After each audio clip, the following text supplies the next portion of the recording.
Hello dear friends, ഇന്നൊരു egg puff പ്രിപ്പറേഷനാണ്.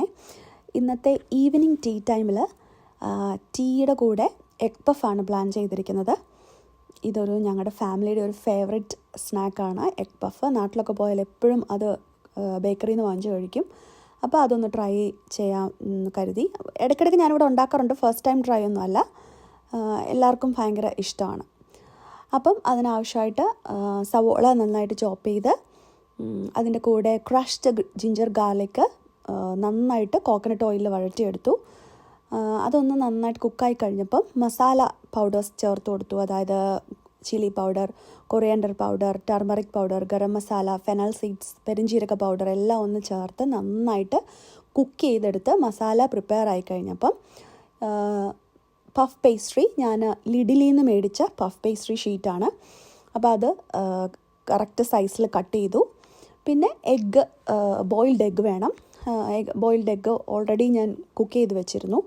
അപ്പോൾ അതൊക്കെ ഒന്ന് ക്ലീനാക്കി അതും ഒന്ന് കട്ട് ചെയ്ത്, അപ്പോൾ ഒരു എഗ് പഫിൽ ഞാൻ ഒരു ഹോൾ എഗ്ഗാണ് വെക്കുന്നത്. പക്ഷെ അത് രണ്ടായിട്ട് കട്ട് ചെയ്തിട്ട് അതിൻ്റെ മണ്ടയ്ക്കും കുറച്ച് മസാല പുരട്ടി, അതായത് മേക്ക് ഷുവർ ദാറ്റ് ആ ഹോൾ എഗ്ഗിൽ മസാലയൊക്കെ പുരണ്ട് ഇരിക്കുന്ന പോലെ നമ്മുടെ ഇഷ്ടാനുസരണം നമുക്ക് ചെയ്യാം. അപ്പം അതുപോലെ ഞങ്ങളുടെ ഒരു ഇഷ്ടം അനുസരിച്ച് നന്നായിട്ട് മസാലയൊക്കെ വെച്ച് അത് പ്രിപ്പയർ ചെയ്തെടുത്തു.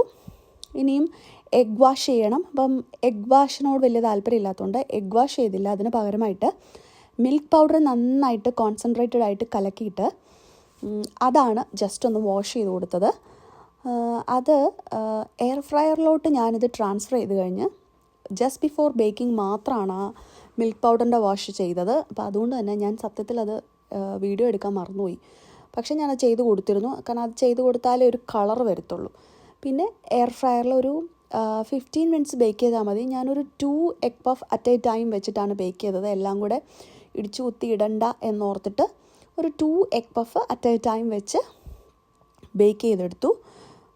നല്ല യമ്മി ആയിരുന്നു. എഗ്ഗിലൊക്കെ ആവശ്യത്തിന് നല്ല മസാലയൊക്കെ പൊതിഞ്ഞ് നല്ല രീതിയിൽ തന്നെ എഗ് പഫ് കിട്ടി. പിന്നെ ബാക്കിയുള്ളതും കൂടെ പ്രിപ്പയർ ചെയ്ത് എയർ ഫ്രയർ ലൈനിങ് പേപ്പറിൽ സെറ്റ് ചെയ്ത് വെച്ചു. എന്നിട്ട് രണ്ടെണ്ണം വെച്ച് ബേക്ക് ചെയ്തെടുത്തു. അപ്പോൾ അത്രയേ ഉള്ളൂ. അപ്പോൾ ഒരു എഗ്ഗ് എക്സ്ട്രാ വന്നതും കട്ട് ചെയ്ത് ഞങ്ങൾ കഴിച്ചു. അപ്പം എഗ് പഫ് വളരെ യമ്മി ആയിരുന്നു.